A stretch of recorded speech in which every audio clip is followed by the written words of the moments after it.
Ya, jalan masih panjang, jalan masih panjang. Oke, kita akan belajar penyakitnya dulu ya. Yang pertama salpingitis atau pelvic inflammatory disease. Salving nama lain dari tuba uterina, tuba fallopi atau salving itu adalah tiga hal yang sama. Jadi salving, tuba fallopi itis radang, berarti ada peradangan atau infeksi pada salving. Infeksi, bengkak dan memerah, muncul cairan berlebih. Kalau ruptur bisa menyebabkan peritonitis.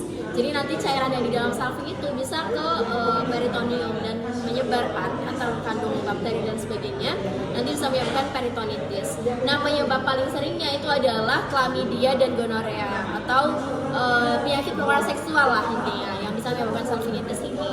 Karena chlamydia dan gonorea itu disebabkan oleh bakteri, maka opsi treatment atau opsi tata laksana dari salvingitis itu adalah antibiotik. Tapi dia kalau dalam kasus yang paling parah, ruptur dan dia infeksinya sangat parah, dia bisa menyebabkan infertil karena fungsi salving untuk fertilitas. Lanjut, habis itu kehamilan ektopik. Jadi kehamilan itu seharusnya di mana sih pertumbuhan zigot dan embrio itu? Di uterus ya, endometrium bagian dari uterus kan. Nah, dia bisa keluar dari situ posisinya. Atau nama lainnya adalah kehamilan ektopik. Terjadi di mana? Di bagian interstisial, kemudian di isthmus, di ampula, di infundibulum, di ovarium, di peritoneum, di abdomen, dan di cervix. Tapi paling sering itu adalah di bagian ampula tuba fallopi. Dan apa sih yang meningkatkan resiko seseorang untuk mengalami kehamilan ektopik? Itu adalah pelvic inflammatory disease, kemudian merokok, riwayat operasi tuba fallopi sebelumnya, kemudian riwayat hamil ektopik sebelumnya, dan infertilitas. Nah, diagnosis itu sebenarnya agak kompleks ya, tapi ada dua gejala yang bisa mengarah pada kehamilan ektopik. Itu adalah vaginal bleeding, jadi kayak keluar darah gitu, padahal belum saatnya untuk melahirkan kayak gitu. Terus ada lower abdominal pain atau sakit perut di bagian bawah. Gitu. Treatmentnya, karena tadi paling sering terjadi di mana? Ampula. Makanya treatmentnya paling sering itu adalah salvingotomi atau salvingectomy sama. Dan dia bisa menyebabkan infertil, maksudnya meningkatkan apa?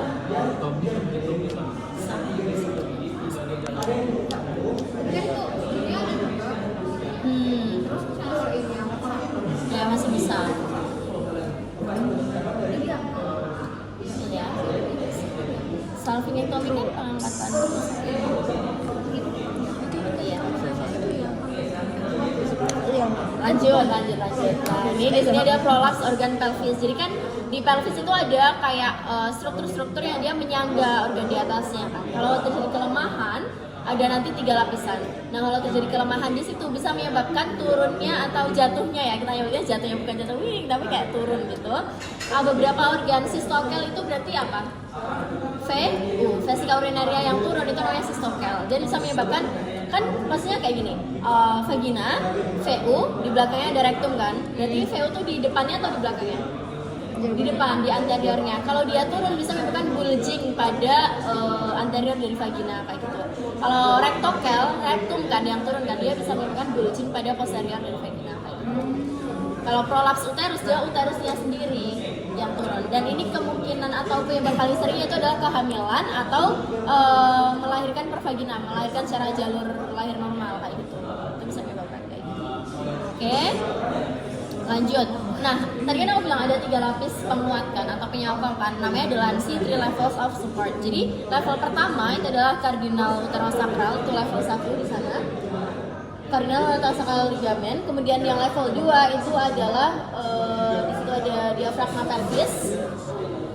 Yang ketiga itu adalah ada corpus perineum, kemudian ada diafragma urogenital kayak gitu. Oke. Nah, nanti kalau level 1 dia yang turun adalah uterus. Level 1-nya melemah, dia uterus turun, prolaps uterus. Habis itu kalau level 2-nya melemah, dia ureter yang turun. Kalau level 3-nya dia adalah sistokel dan rectokel gitu. Oke.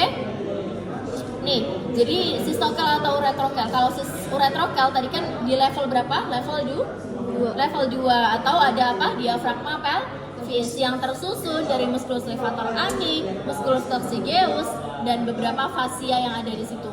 dan arcus tendineus juga. Itu kalau melemah bisa menyebabkan uretrokel. Habis itu kalau yang level 3 tadi apa? Nama struktur level 3?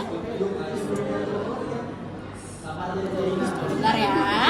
Oke, kita ingat-ingat dulu. Level 1 cardinal uterosacral ligament. Level 2 diafragma pelvis. Level 3 diafragma urogenital. Ya udah ya, tes. Oke. Level 2 uretrokel itu berarti kelemahan apa? Pelvis. Level 3 sistokel dan dektokel kelemahan? Betul.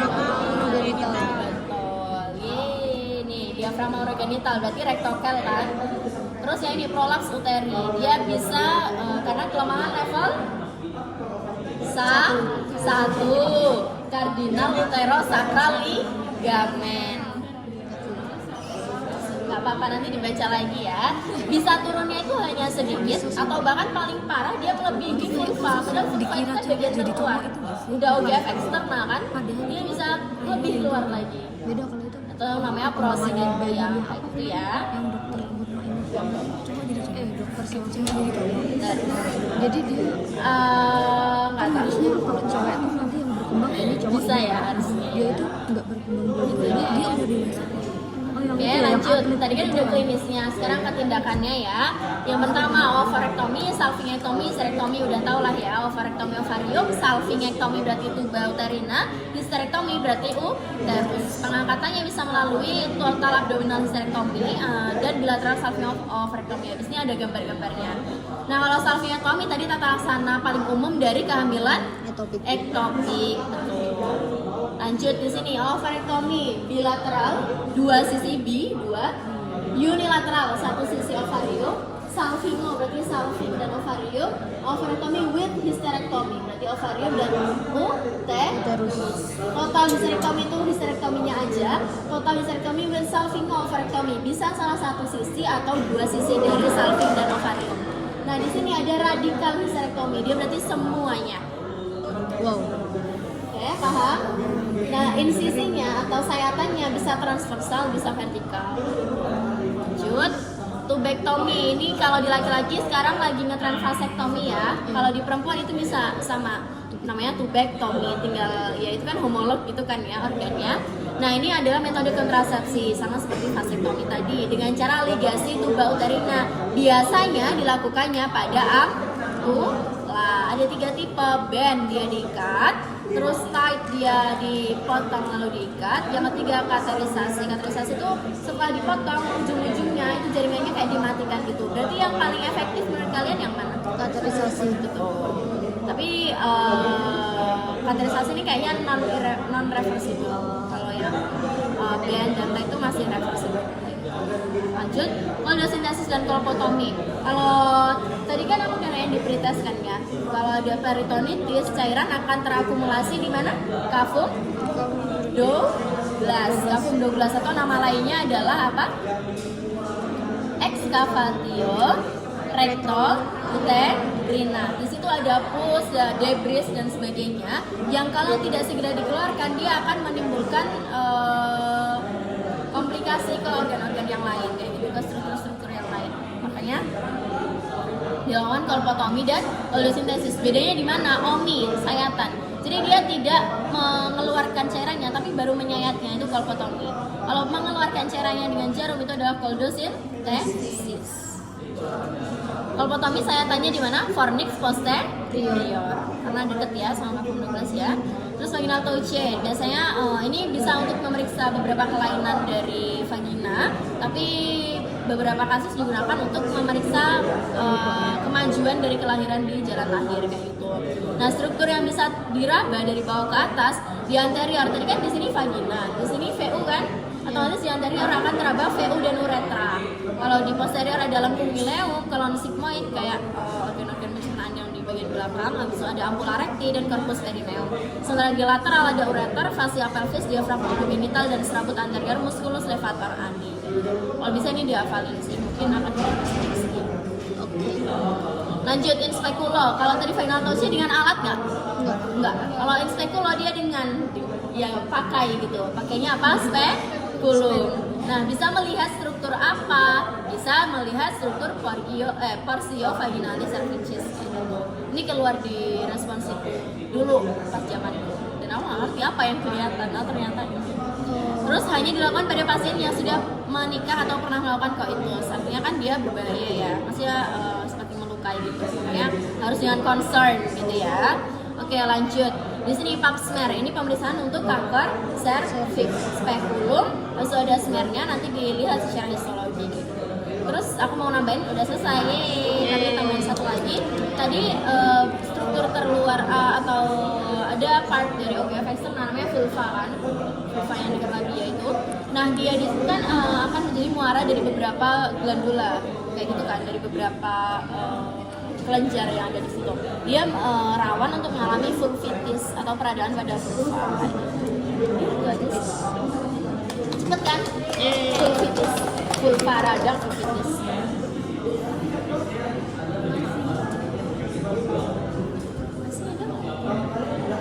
Oke, kita tes